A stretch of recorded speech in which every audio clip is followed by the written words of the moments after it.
Hello students and welcome to Skholar IAS, your one-stop solution to UPSC preparation. I am Shubhangi Sharma, your faculty for history.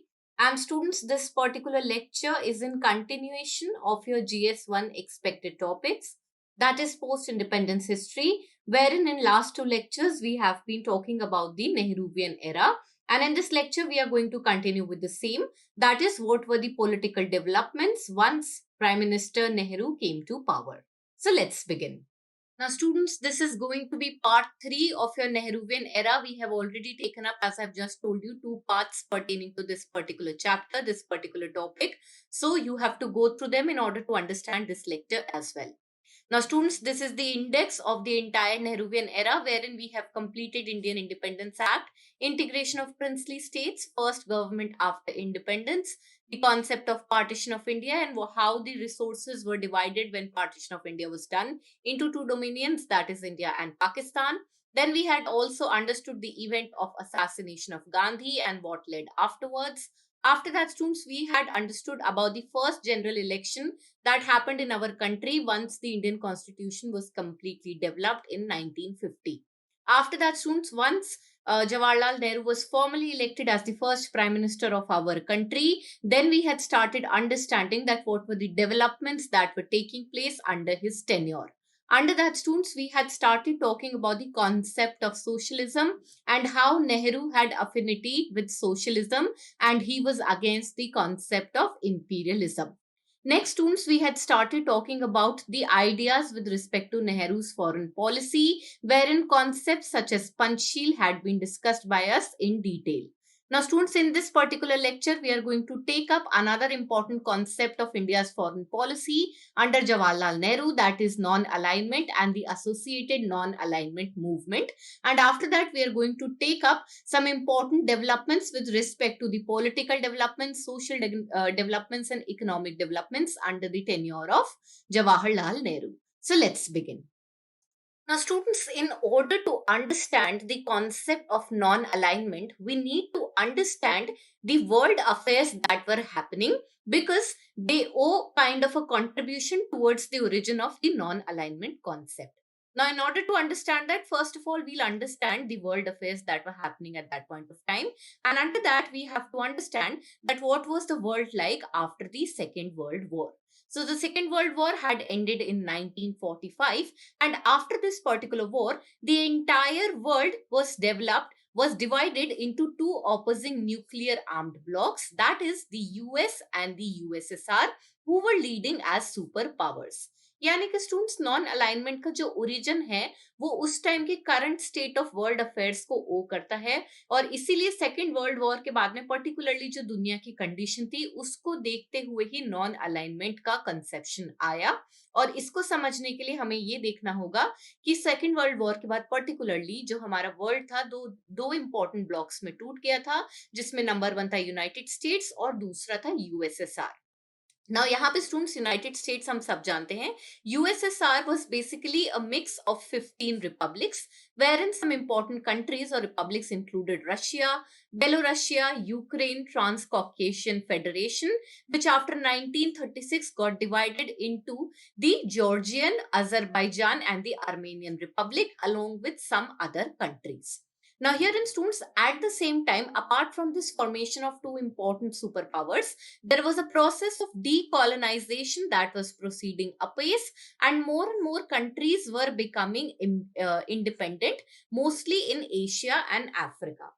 Second world war that is 1945 के बाद में ज्यादातर countries जो colonisation के effects के अंदर थी वो उनके क्लचेस से बाहर आने लगी थी। बहुत सारी कंट्रीज उसी टाइम पे इंडिपेंडेंट होने लगी थी। तो हमने दो चीजें यहाँ पे इंपॉर्टेंट देखी, एक तो दो सुपर पावर्स आ गई थी, उसके अलावा बहुत ज्यादा कंट्रीज के अंदर इंडिपेंडेंस आ रही थी, डीकॉलोनाइजेशन होनी स्टार्ट हो गई थी।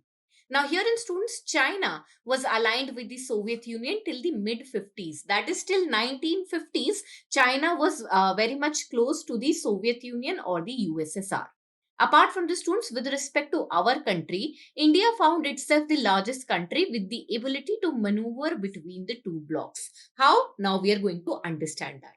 Now, students, for India, alignment with the West was economically attractive, but It would have created a dependent relationship, which was seen by mostly of the new independent countries as obstructive to self-reliant development. So basically, students, the idea here is that after most of the countries had come out of the shackles of colonization, most of them were either associating them with one of the either power blocks, that is US or USSR. On the other hand, India decided not to get aligned to any of the power blocks, wherein now we are understanding that what were the reasons behind it. So number one, alignment with the West was very economically attractive, but if we would have done so, we would have been completely dependent on US for all our needs, and this would have led to again a destruction in the self-reliant development.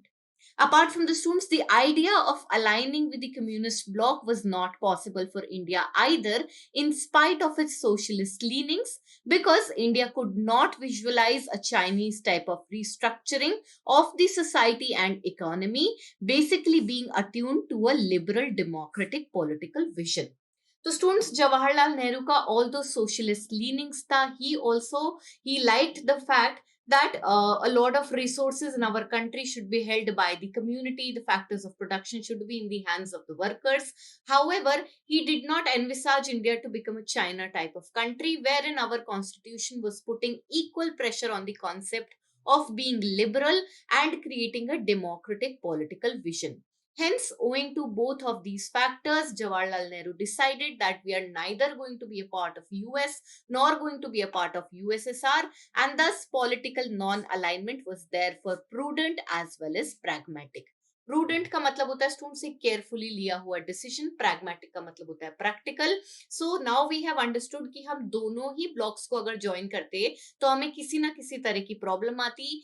एक से हमारे जो constitution के अंदर rights लिखे हैं वो infringe हो रहे थे, और दूसरी यानी कि अगर हम वेस्ट के साथ एसोसिएट होते तो हमारी जो सेल्फ रिलायंस थी वो डेवलप नहीं हो पाती. And that is why political non-alignment was the best option that we decided to go forward with.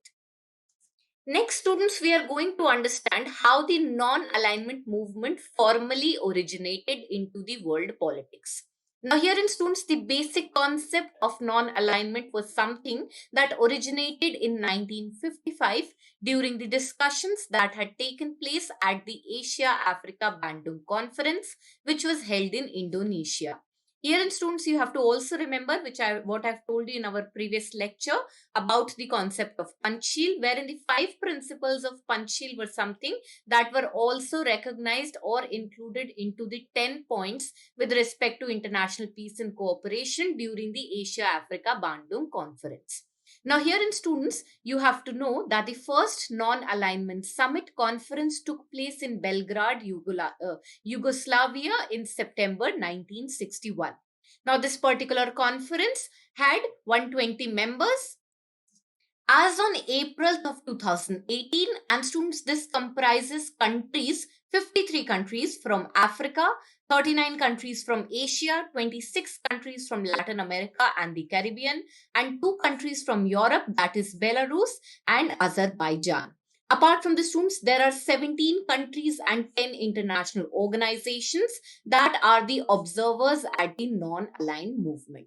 Here in students, I would like to tell you, please look at this particular box. Herein we have mentioned the names of 5 pioneering leaders who had emerged with the concept of non-alignment movement. The first one, students, is President Tito. Original name is Joseph Broz of Yugoslavia. The second one is President Gamal Abdel Nasser of Egypt. The third one is President Kwame Nkrumah of Ghana.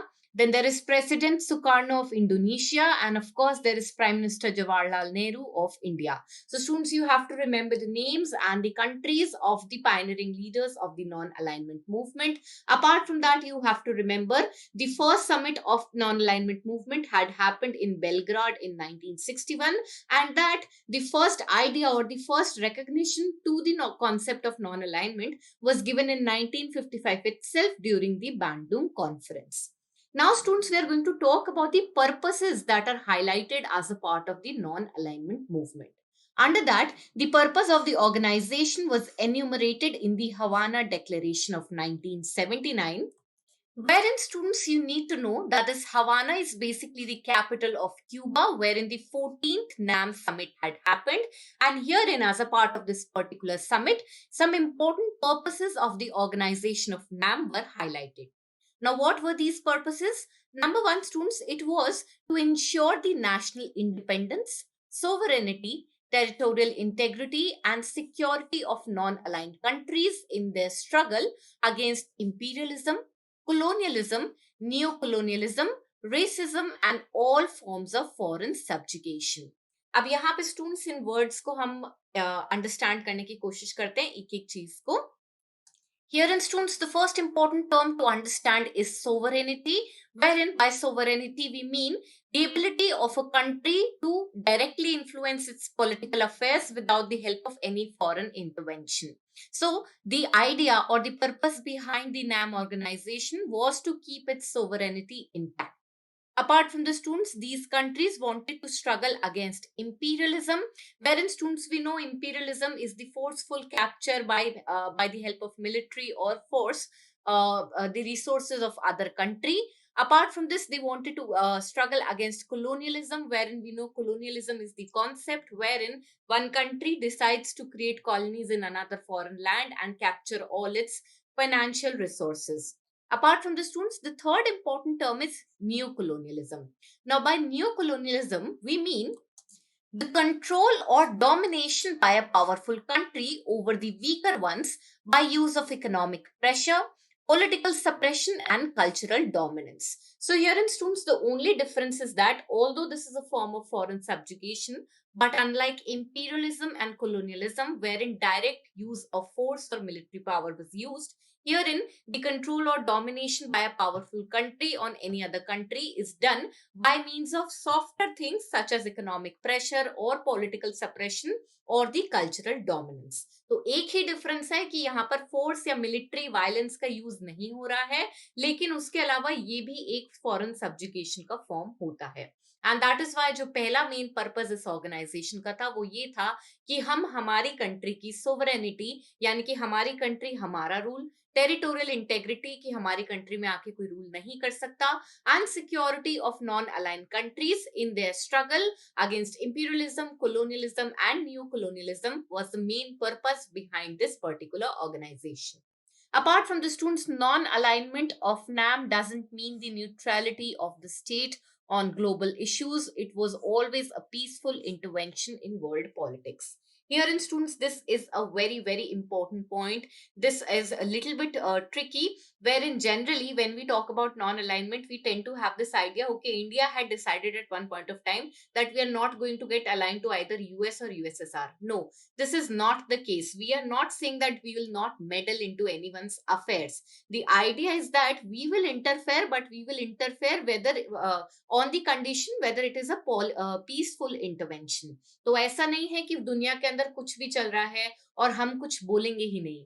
ऐसा नहीं है. The point of Jawaharlal Nehru was that whatever intervention we do, it will be a peaceful intervention wherein we will neither support this country or that country until unless it's very necessary. Apart from the students, now we are going to talk about the principles of non-alignment.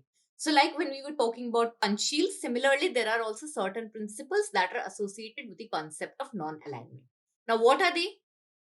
Now, here in students, the first important point to note will be that as Nehru was one of the founding members of the non-alignment movement, the principles of NAM were largely guided by the Panchsheel principles. Now we are going to discuss the important principles, wherein students, the first principle was the respect for the principles that were enshrined in the Charter of United Nations and international law. So basically, students, the Charter of United Nations and international law is something that is kind of the objectives and framework with which the United Nations works. Here in students, some important aspects that are included as a part of the Charter of United Nations includes concepts of international peace, universal respect and observance of human rights, etc. So in accordance to these kind of concepts, there should be respect in the observers or the participants of the non-alignment movement. Apart from the students, another important principle of non-alignment was the respect for sovereignty. sovereign equality and territorial integrity of all states. What is the meaning of sovereign is something that we have just discussed, and as a part of the principles of non-alignment, there was mutual respect with respect to the countries on the matters of sovereignty and territorial integrity of all the states.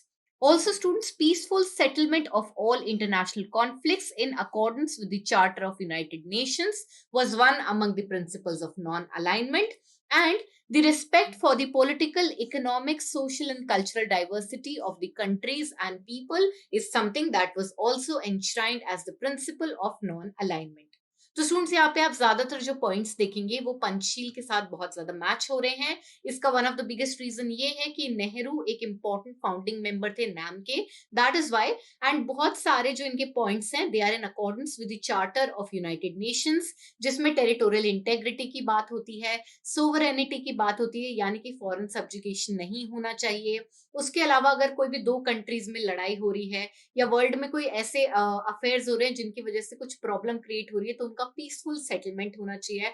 उसके अलावा racism का concept एकदम खत्म होना चाहिए. किसी भी country के जो कल्चरल आइडेंटिटी है, वहां के लोग जिस भी रेस के हैं, उनके लिए रिस्पेक्ट होनी चाहिए.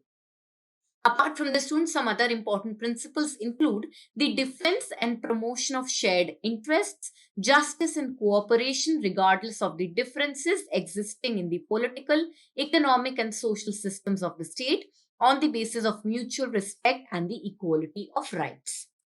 This means, students, irrespective of the fact whether two countries are unable to bond with respect to certain ideas, yet there should be mutual respect and every issue should be solved in a peaceful manner.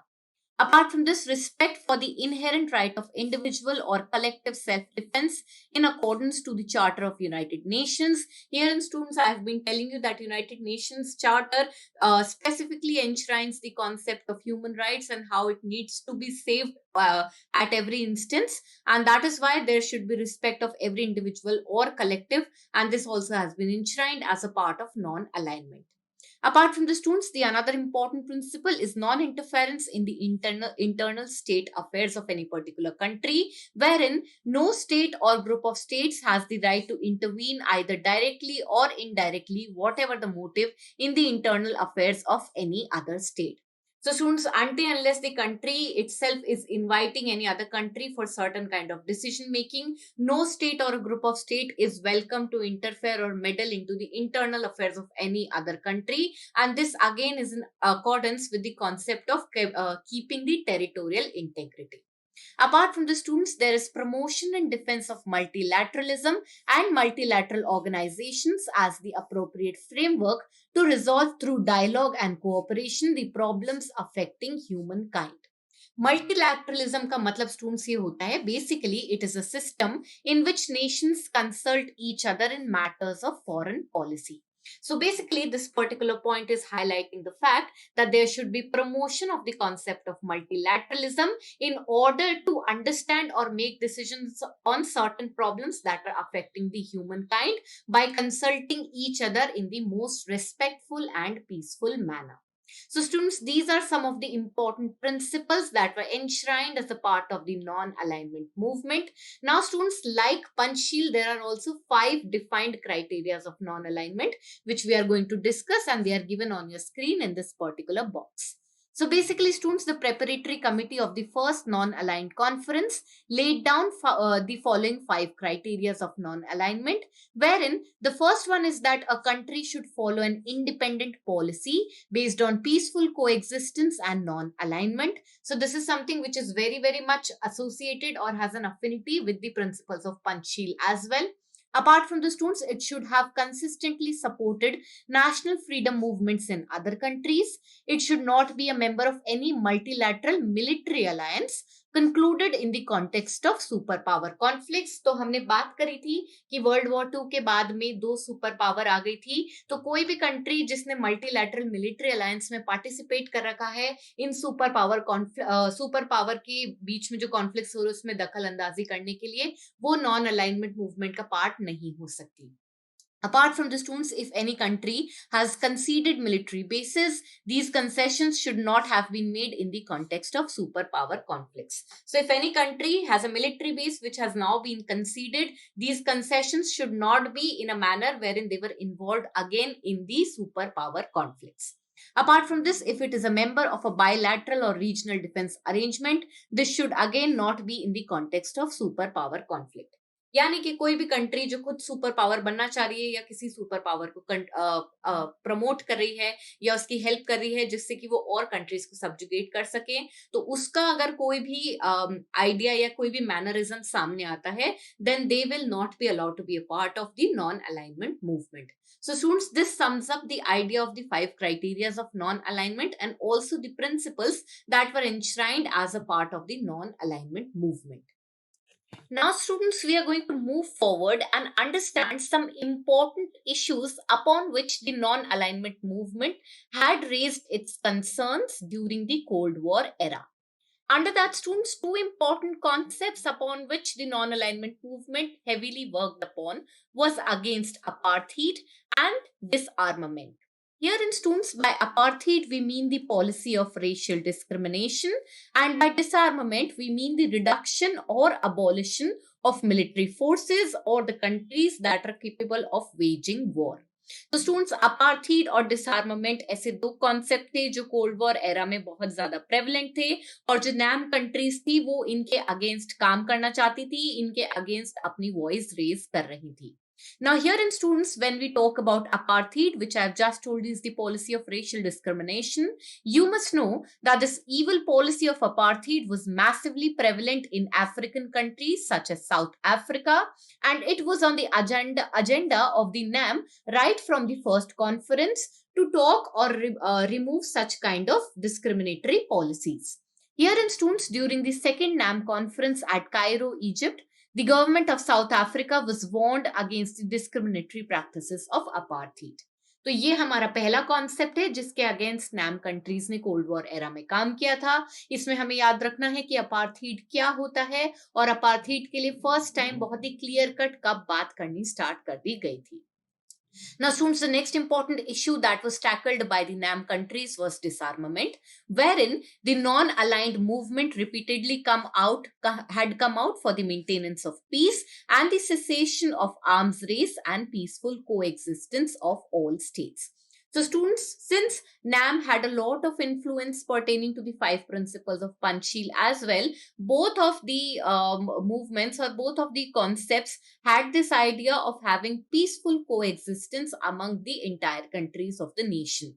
And as a part of this, disarmament was a very dear concept to the NAM countries, wherein they wanted to reduce or abolish the race of arms and to maintain peace in all the countries.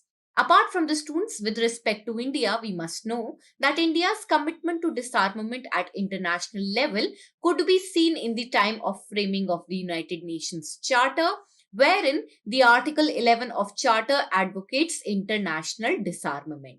So this is something that was also promoted by India and has also been enshrined as a part of the United Nations Charter in its Article 11. Apart from the students, India also supported the formation of Atomic Energy Council in 1947. So basically, students, herein we must know that what is this Atomic Agency Council. So basically, it was formed in 1947, as we have just spoken about, and this Atomic Agency Council was an agency of United Nations established in 1947, that is after the Second World War, to foster and control peaceful development of atomic science and technology. Now, students, as a part of this particular commission, the control of atomic energy was transferred from the hands of military to the hands of civilians. यानी कि students, जो ये particular atomic energy commission थी, इसको India ने बहुत ही dearly support किया था, जिसमें कि जो एटॉमिक एनर्जी का डेवलपमेंट होना था, फर्स्ट ऑफ ऑल वो एक पीसफुल मैनर में होना चाहिए, और दूसरी बात, यूनाइटेड नेशंस ने इसका कंट्रोल मिलिट्री के हाथ से लेके सिविलियंस के हाथ में दे दिया था, जो कि सिर्फ रिसर्च और डेवलपमेंट पर्पस के लिए होना चाहिए. और क्योंकि इसके बिहाइंड ये एक बहुत ही अच्छी पॉलिसी थी, that is why India supported it very dearly. Apart from the students, India also sponsored the 18 Nations Disarmament Conference in 1962. So from these three examples, that is supporting the Article 11 of United Nations Charter pertaining to disarmament, also supporting the Atomic Energy Commission of US, and sponsoring the 18 Nations Disarmament Conference, shows how India was very much pro with respect to tackling the concept of disarmament. Apart from the students, another important issue that was tackled by the NAM countries in the Cold War era was pertaining to the reforms of United Nations Security Council. Now, here in students, first of all, you should know that the United Nations Security Council is a body that is responsible for maintaining international peace and security.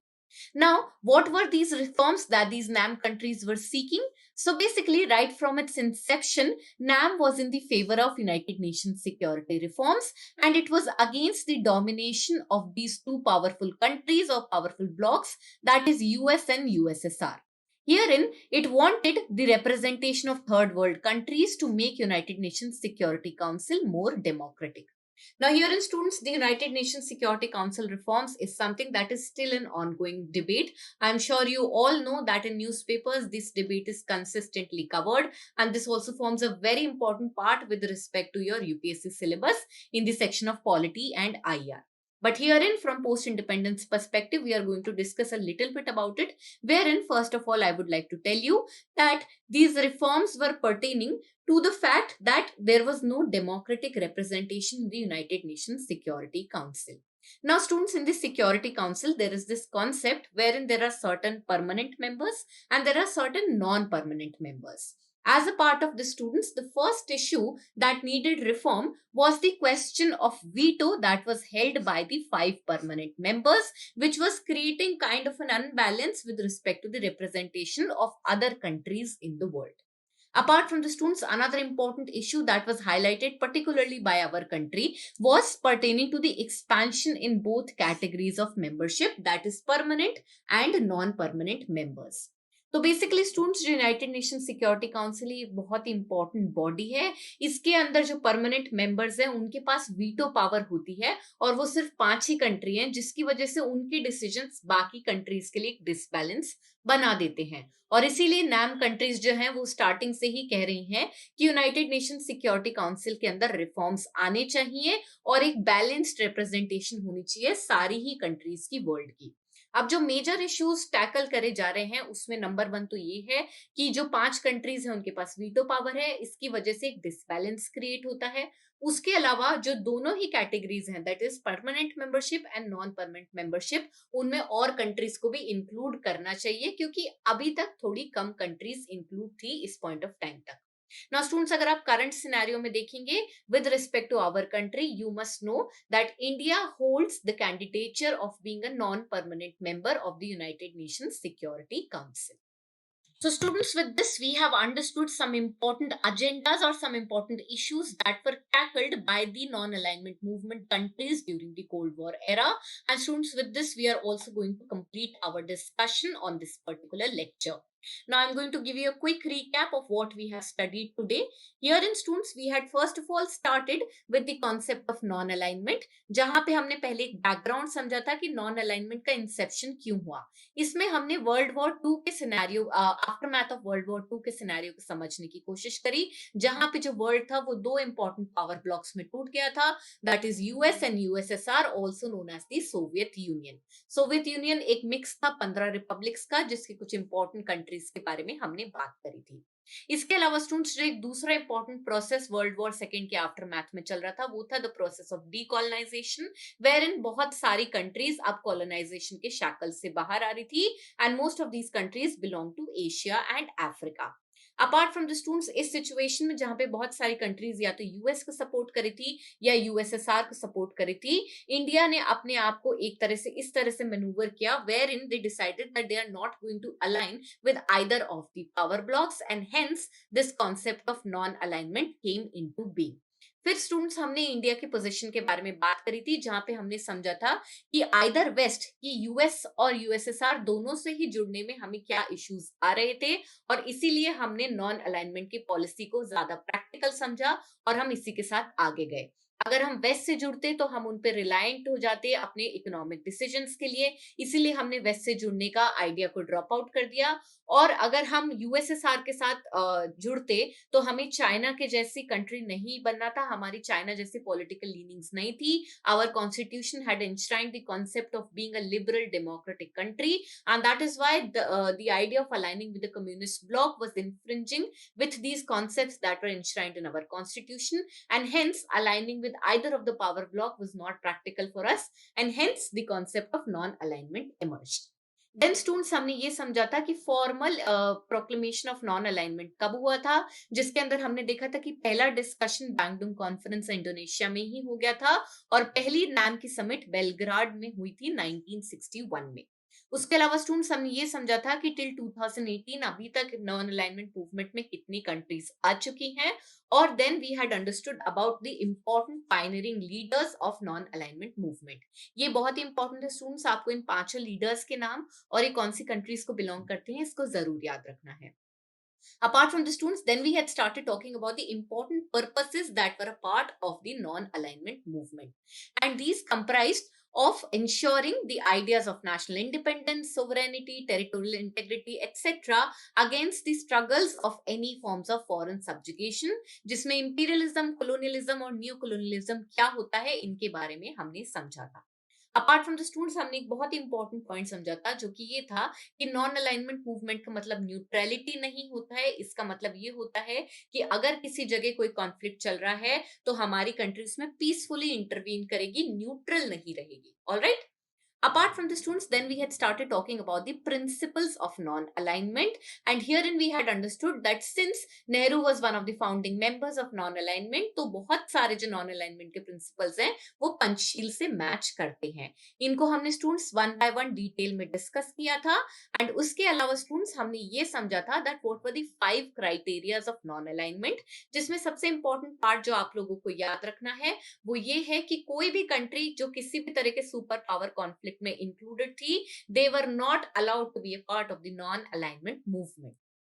Finally, students, we had understood some important burning issues that were tackled by the non-alignment countries during the Cold War era, such as apartheid, disarmament, and reforms pertaining to the United Nations Security Council, जिसमें हमने सबसे पहले समझा था कि apartheid का मतलब होता है racial discrimination, जो कि अफ्रीकन कंट्रीज में बहुत देखने को मिलता था, पर्टिकुलरली साउथ अफ्रीका में, और नाम कंट्रीज ने इसके अगेंस्ट आवाज उठाई। फिर स्टूडेंट्स नेक्स्ट कॉन्सेप्ट था डिसआर्मामेंट, जिसमें नाम कंट्रीज बोलती हैं कि जो आपके जो आप वेपन्स हैं या आपकी मिलिट्री फोर्स है आपकी कंट्री में, वो कम से कम होनी चाहिए या अबॉलिश हो जानी चाहिए, और पीसफुल को एग्जिस्टेंस होनी चाहिए। और इसी आइडियोलॉजी को आगे बढ़ाने के लिए नाम कंट्रीज ने डिसआर्मामेंट को प्रमोट किया। इंडिया की पर्टिकुलरली अगर हम बात करें तो इंडिया के कुछ इंपॉर्टेंट एग्जाम्पल्स है जिससे पता चलता है कि इंडिया डिसआर्मामेंट में बहुत ज्यादा इंटरेस्टेड थी, जिसमें कि नंबर 1 उन्होंने आर्टिकल 11 ऑफ यूएन चार्टर को सपोर्ट किया, जो कि इंटरनेशनल डिसआर्मामेंट की बात करता है। उसके अलावा इंडिया ने एटॉमिक एनर्जी कमीशन, जो कि 1947 में बनी थी, उसको भी सपोर्ट किया, which was pertaining to the peaceful development of atomic energy, atomic science and technology, जो कि अब मिलिट्री के हाथ से लेके सिविलियंस के हाथ में दे दी गई थी for the purposes of research and development. उसके अलावा स्टूडेंट्स इंडिया ने 18th national डिसआर्मामेंट conference that happened in 1962 उसको भी स्पॉन्सर किया, और ये तीनों ही इवेंट्स हमें बताते हैं that India was very serious about the concept of डिसआर्मामेंट। Then students we had started talking about the reforms pertaining to United Nations Security Council, जिसमें हमने सबसे पहले मेन एजेंडा समझा था कि यूनाइटेड नेशन सिक्योरिटी काउंसिल क्यों फॉर्म हुई है फर्स्ट प्लेस में। तो जो मेन आइडिया है वो ये है कि they want to maintain international peace and security. लेकिन स्टूडेंट्स यहाँ पर कुछ पर्टिकुलर प्रॉब्लम्स है सिक्योरिटी काउंसिल को लेके, जिसमें कि सबसे पहला प्रॉब्लम है इसके कैंडिडेटशिप का, जहाँ पे दो तरह की कैटेगरीज होती है मेंबरशिप की, एक होती है परमानेंट, एक होती है नॉन परमानेंट। अब जो परमानेंट कंट्रीज हैं उनके पास वीटो पावर है, और जिसकी वजह से डिसबैलेंस क्रिएट होता है with respect to other countries. At the same time India ने ये भी आर्ग्यू किया कि दोनों ही कैटेगरीज में और ज्यादा मेंबर कंट्रीज बढ़नी चाहिए। तो ये कुछ बर्निंग इश्यूज थे जिनको नैम कंट्रीज ने टैकल किया during the cold war era. And students with this we have completed our discussion pertaining to this particular lecture. Now students, in our next lecture we are going to start with some important socio-political and economic developments that had happened during the tenure of Prime Minister Nehru, and how they were important in shaping the country that we are seeing today. So students, with this, I have completed my discussion. Thank you so much for watching this particular video. Students, if you like our content, please like this video, share it with your friends, and don't forget to subscribe to our YouTube channel. And also don't forget to press the bell icon so that you can be notified whenever any important video is being uploaded pertaining to your UPSC preparation. Students, we also have an app known as Scholar IAS and a website Scholar IAS, wherein we are constantly updating important and relevant material pertaining to your UPSC preparation. So please do visit that. Thank you so much and have a nice day.